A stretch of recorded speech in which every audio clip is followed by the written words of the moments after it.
Welcome back to 504 Road Trips. There's no road trip today, but I'm here to discuss the closure of U.S. Highway 90 across the Louisiana-Mississippi state line.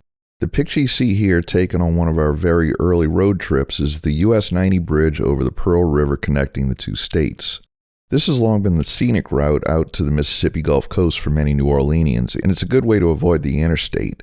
However, on May 24, 2022, inspectors with the Louisiana Department of Transportation and Development failed a bridge inspection and the highway was closed indefinitely. In an August 30th article from WVUE New Orleans, the DOTD found that, quote, deterioration of the steel truss had reached a point where it was no longer safe for drivers. Meanwhile, inspectors closed 4 other bridges along the same stretch of highway due to similar structural deficiencies. WVUE interviewed Gary Gilmore, a boat captain at Cajun Encounters, a swamp tour company located on Highway 90 in Slidell just before the West Pearl River Bridge, the westernmost of the 5 closed bridges. Businesses along US 90 between Slidell and Pearlington are hardest hit because they attract customers from both sides of the state line, and now what would normally be a short drive is a lengthy trek. Gilmore is quoted as saying, "Typically on a day like this we should be running 8 boats, 9 boats. We're running 2. So we're cutting down from 200 people per tour to about 40. A spokesman for DOTD said that all bridges along this route are more than 90 years old. This stretch of US 90 helps connect Slidell to Pearlington, Mississippi, but with the bridge closures, drivers are forced to travel around, in some cases tripling travel time. Illustrated on the map is a simple trip from the south part of Slidell to Pearlington, Mississippi, which would normally be a 4-mile drive. US 90's in green, I-10 in red, and the only other possible way around should I-10 be jammed up is a convoluted trip up into Mississippi in blue, topping out at over 57 miles. At one time, there was a shortcut through the NASA Stennis facility, but that's long been shut down to civilians. And there's no reasonable way to get between coastal Louisiana and Mississippi without getting onto an interstate. The article continues, DOTD said there's no funding allocated to replace the closed bridges along US 90. The cost to replace all the bridges along Highway 90 is estimated to be more than $250 million. So for now, this portion of Highway 90 will remain closed for an undetermined amount of time, and drivers will have to go around. On November 18, 2022, NOLA.com ran an article stating that the Louisiana Department of Transportation and Development has proposed replacing the deteriorating drawbridge over the West Pearl River on US 90, but the bidding period won't even open until 2025. The agency estimates the cost for replacing the West Pearl Bridge and 3 others along the same stretch of US 90 at $60 million to $95 million. Spokesperson Brandy Bordelon was quoted as saying, all 4 bridges need to be replaced before this corridor can reopen. So the cost of the project has gone down since the August article, which is promising. The article continues, the latest traffic count in the area, 2021, showed around 3,300 vehicles per day. I would venture to guess that the traffic count is seasonal. In my experience during the wintertime, you can drive from New Orleans east to Highway 607 in Mississippi and only see a handful of cars. But during the summer, when people are at their Lake Catherine camps and traveling back and forth from the coast, there's a lot more traffic. The DOTD has proposed replacing the drawbridge, and the article doesn't specify which bridge, as the West Pearl River and the main channel of the Pearl both have vertical lift drawbridges. But in conjunction with the Coast Guard, a comment period was opened in October for input on a new bridge's proposed clearance height.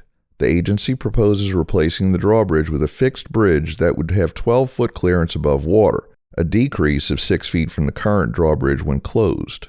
What this means for marine traffic is that the waterway will be less passable with the new fixed bridge than it is now when the drawbridge is in the down position.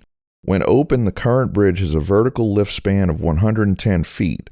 Horizontally, the proposal calls for a narrow navigational clearance for boaters decreasing from 90 to 60 feet. The article quotes Jason Jaworski of the town of Pearl River saying, a fixed bridge with only 12-foot clearance is pretty much going to block the river off from any kind of barge or houseboat traffic or anything of that size.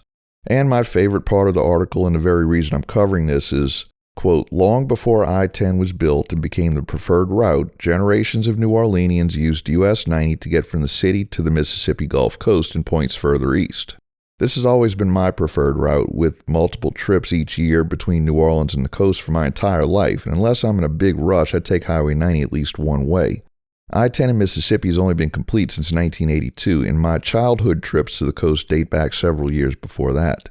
But we back up to the most important point in the article here, that US 90, quote, becomes a vital alternative when I-10 at the Mississippi-Louisiana state line is shut down, which has happened several times recently.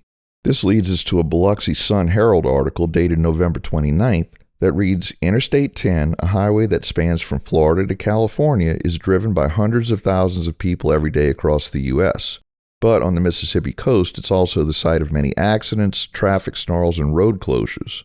And it's recently gotten so much attention that one portion of the interstate in Hancock County is dubbed a death trap by some local commuters.